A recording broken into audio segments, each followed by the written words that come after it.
Who is so.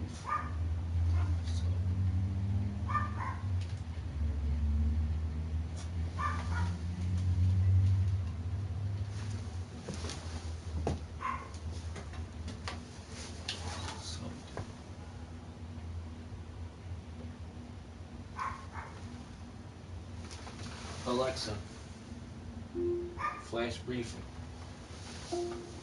Here's your flash briefing from Reuters TV. From Reuters TV, here are today's top stories. The president may have harmed the Justice Department's efforts to extradite a suspect. She still has Good guy, her McCain. has May reached a political stalemate. This is Reuters Now. Ms. Meng, what's your reaction to being granted bail today? Huawei executive Meng Wanzhou, released on bail in Canada while fighting extradition to the U.S., may have received help from an unlikely source, President Donald Trump. Trump told Reuters in Washington he would intervene in the U.S. Justice Department's case against Meng if it would serve national security interests or help close a trade deal with China. It's very unusual for the president to intervene with the Justice Department, which is conceivably an independent arm of the U.S. government. So that would probably raise some concerns here in Washington about what his intentions are. And Meng's lawyers could seize on Trump's comments to argue in Canadian court that the case against their client is politically motivated. Canada's foreign minister on Wednesday warning the U.S. not to hijack the legal system for political purposes. Our extradition partners should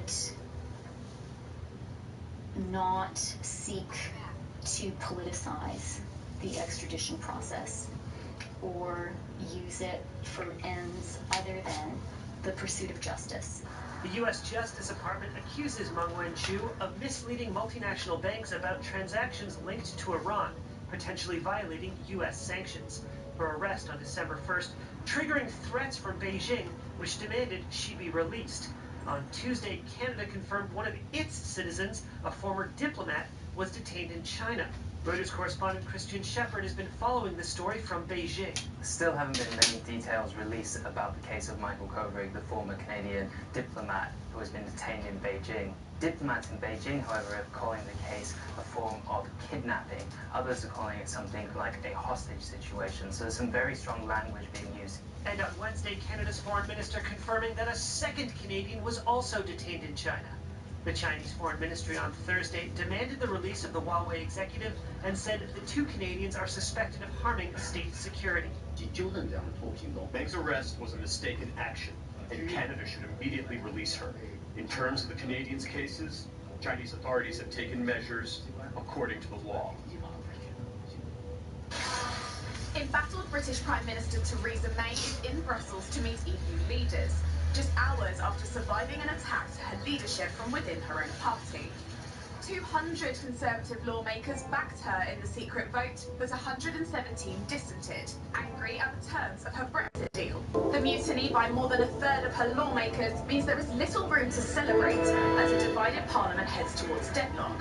I've also heard loud and clear the concerns of those who didn't feel able to support me, and I know the concerns there are in the House of Commons about this issue of the backstop and that they do not want it to be permanent. What I'll be talking to European leaders about here today is about what I think is we need to get this deal over the line. On Thursday, May will ask European Union leaders for help to break the impasse. The bloc says they might consider reassurances over the contested Irish backstop issue. Parliamentary votes on her So we gotta take a schedule? as it became increasingly clear that she Are you would lose. scheduled? The delay I got a schedule to work. but if she can't win over her EU counterparts, her efforts will Let me likely check my stand. schedule. May could still be ousted as leader, though she has conceded that she will quit the role before the next general election. With Brexit D-Day just a few months away, the political stalemate leaves the UK's post-exit status hanging in the balance. They're ordinary hair rollers, but their purpose was far from ordinary, and those feathers will give you a clue. Customs officials at JFK Airport in New York caught a passenger trying to smuggle 70 live finches stuffed inside the rollers. An agriculture specialist discovered the birds on Saturday in the bag of a traveler who had just arrived from Georgetown, Guyana. The birds were hidden inside a duffel bag. The finches were reportedly brought to the U.S. to participate in singing contests where people bet on how many times the bird chirps. Customs officials say a winning male finch can sell for up to $10,000. The birds were confiscated and the passenger was quarantined and eventually sent back to Guyana. You're up to date. For more, check back later. Spent a long time like, hey, bird, come here. I'm trying to catch a bird. In weather. Fact is, every insurance company hopes you drive safely. 46 degrees Fahrenheit with mostly cloudy skies. Today, you can look for snowy, rainy weather with a high of 45 degrees and a low of 35 degrees. Are you in good hands? That's all from your flash briefing.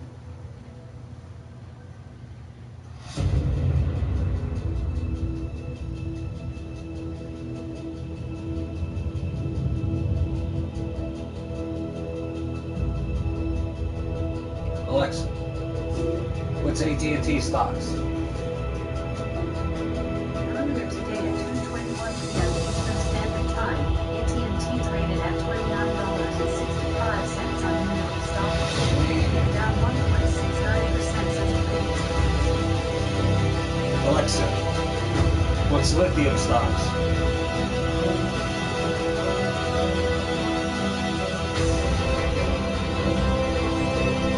Get into all that.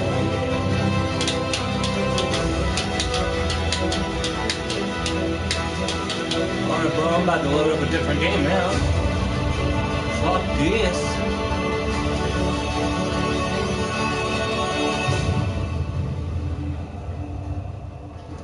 They are fucking with me now. That would have worked.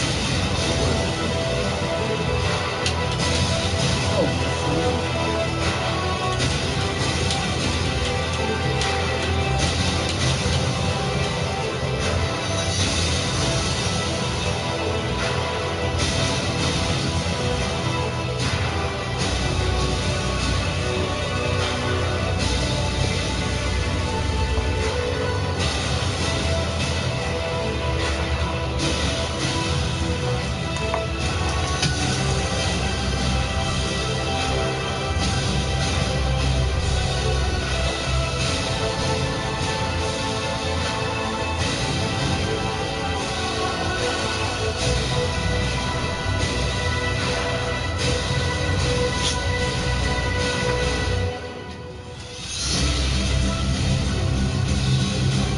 yeah, bro, I'm gonna have to restart a different game to do something. This is just terrible.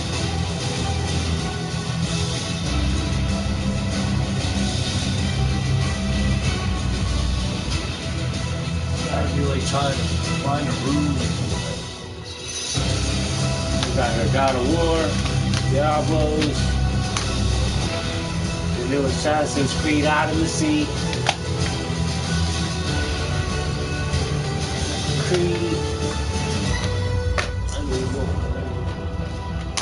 God of the World. Oh no, where did I leave off with that? No, I don't know what else the fuck up this. Maybe an Assassin's Creed, bro.